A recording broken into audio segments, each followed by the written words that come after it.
Good morning, and welcome to another segment of the Werff Report for September 11th. Keep America vigilant to 23. Police State.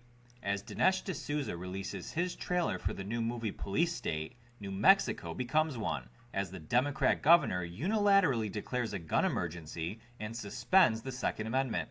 Governor Sanders declares no lockdowns or mandates in Arkansas.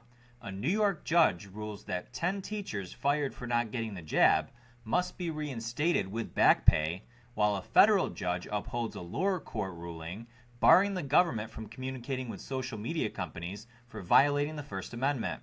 Nancy Pelosi announces her bid for re-election.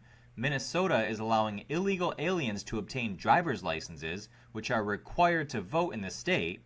The California Assembly passes the bill allowing judges to take children away from parents for not affirming gender identity. And the insane Georgia grand jury recommended charges for 21 others, including General Flynn, Lynn Wood, and Lindsey Graham. First to Arkansas, where Governor Sanders declares there will not be any more lockdowns or mandates over COVID-19. During a press conference, Sanders stated, quote, "We also have to be sure that government never again tramples on our liberty like it did during the COVID-19 pandemic." And quote, "Back then, a handful of bureaucrats shut down our schools, our churches, our businesses, enforced masks on our kids, and tried to implement vaccine passports. That will not happen again here in the state of Arkansas."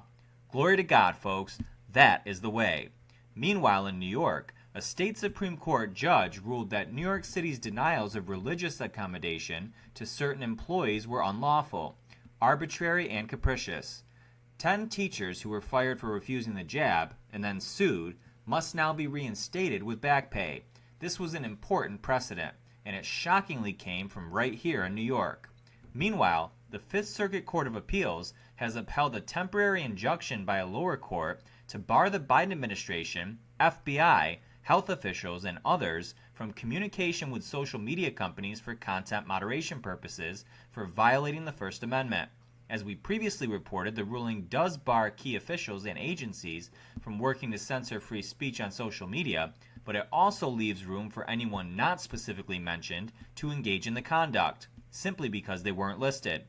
Still, we're glad the ruling was upheld, and it was a major one. The fraudulent Biden administration now has 10 days to ask the Supreme Court to review the case.